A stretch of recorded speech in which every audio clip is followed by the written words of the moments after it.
Good morning students. Class 12th। Sindhu घाटी सभ्यता केवल अवशेषों के आधार पर बनाई गई एक धारणा है। इस विचार के पक्ष और विपक्ष में अपने तर्क दीजिए। यहाँ पे जैसा कि आप जानते हो कि सिंधु घाटी सभ्यता वाला चैप्टर अतीत में दबे पांव आपका चल रहा है। उसके कुछ क्वेश्चंस आपके कंप्लीट हुए, कुछ क्वेश्चंस बाकी हैं। ये क्वेश्चंस का है। सिंधु घाटी सभ्यता के विषय में जानकारी हड़प्पा और मोहनजोदड़ो अन्य क्षेत्रों की खुदाई से मिले अवशेषों से मिलती है। यहाँ नगर नगर योजना, मकान, खेती, कला, औजार आदि के अवशेष मिले हैं। इनके आधार पर ये एक धारणा बन गई कि यह सभ्यता अत्यंत विकसित थी। अनुमान लगाए गए कि यहाँ की नगर योजना आज आज की शहरी योजना से अधिक विकसित थी। यहाँ पर मरुभूमि नहीं थी, कृषि उन्नत दशा में थी, पशुपालन और व्यापार भी विकसित था। समाज दो वर्ग, उच्च वर्ग और निम्न वर्ग की परिकल्पना आदि की गई है। वस्तुतः ये सब अनुमान है। मोहनजोदड़ो के बारे में बनी अवधारणा के विषय में मेरा मत निम्नलिखित है। यह क्षेत्र जो इस क्षेत्र में जो लिपि मिली है वह चित्र लिपि है। इसे आज तक नहीं पढ़ा जा सका है, अतः यह लिपि अपने रहस्य को छिपाए हुए है। सेकंड, लिपि न पढ़े जाने पर अवशेष ही हमारी सभ्यता और संस्कृति के बारे में बताते हैं। इतनी पुरानी सभ्यता के तमाम चिन्ह सुरक्षित नहीं रह सकते हैं। इस क्षेत्र की जलवायु और जो मजबूत निर्माण शैली के कारण काफी अवशेष ठीक दशा में मिले हैं। उन्हीं के आधार पर संपूर्ण सभ्यता और संस्कृति की परिकल्पना की गई है। तो ये अनुमान है कि ऐसा हुआ होगा, लेकिन हम जानते हैं कि वाकई में सच्चाई तो क्या होती है। बिल्कुल वैसा का वैसा तथ्य तो यही पता लग सकता है जब यहाँ की लिपि को हम पढ़ सकें। नेक्स्ट क्वेश्चन आता है, सिंधु सभ्यता में खेती का उन्नत रूप हमें देखने को मिलता है, स्पष्ट कीजिए।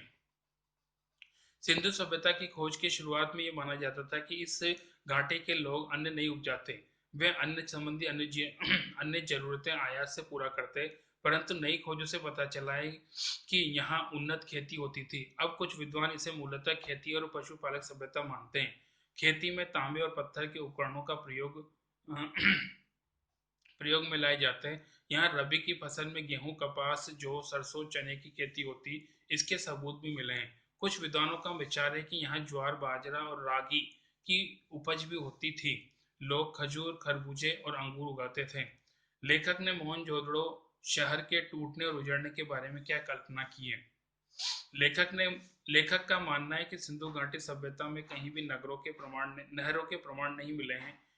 लोग कुओं के जल का प्रयोग करते थे। वर्षा भी पर्याप्त मात्रा में होती थी क्योंकि यहाँ खेती के भी खूब प्रमाण मिले हैं। लेखक का अनुमान है कि धीरे धीरे वर्षा कम होने लगी होगी और यहाँ रेगिस्तान बनना प्रारंभ हुआ होगा। इसके साथ ही भूमिगत जल के अत्यधिक प्रयोग के कारण जल की कमी शुरू हो गई होगी। सिंधु सभ्यता में जल के प्रबंध और उपयोग बहुत समझदारी से किया जाता था। जल की निकासी, सामूहिक स्नानागार आदि के आधार पर कहा जा सकता है कि यहाँ के लोग जल का प्रचुर मात्रा में उपयोग करते रहे होंगे। प्राकृतिक परिवर्तनों के कारण जल की कमी हो गई और सिंधु सभ्यता उजड़ गई। तो यहाँ पे जैसा कि हमको लगा कि हो सकता है कि ये सब अनुमान है कि ऐसा हुआ होगा, लेकिन वाकई में सच्चाई क्या है या हो सकता है इसके बारे में जो तथ्य है वो तो उस सभ्यता की लिपि को पढ़कर ही पता लग सकता है। नेक्स्ट आता है, थर्ड, सिंधु सभ्यता के नगर नियोजन से भी कहीं ज्यादा सौंदर्य बोध के दर्शन होते हैं।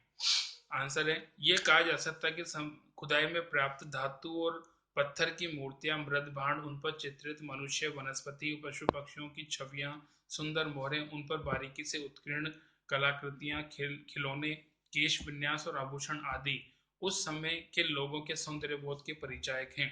इन सबसे कहीं ज्यादा सौंदर्य बोध कराती है वहां की सुदृढ़ लिपि। यदि गहराई से सोचे तो वहां के प्रत्येक सुदृढ़ योजना भी तो सौंदर्य बोध का ही प्रमाण प्रस्तुत करती है। ढकी हुई पक्की नालियां बनाने के पीछे गंदगी के बचाव का जो उद्देश्य था वह तो मूल रूप से स्वच्छता और सौंदर्य का बोध कराता है। आवास की सुंदर व्यवस्था हो या अन्य भंडारा, सभी के पीछे अप्रत्यक्ष रूप से सौंदर्य बोध काम कर रहा है। अतः स्पष्ट है कि सिंधु सभ्यता किसी भी अन्य व्यवस्था से ऊपर किसी सिंधु सभ्यता में किसी भी अन्य व्यवस्था से ऊपर सौंदर्य बोध ही था। तो ये कुल मिला के यहाँ पे देखने को मिलता है कि किस प्रकार से वो लोग इन सब चीजों को ध्यान में रखते हैं।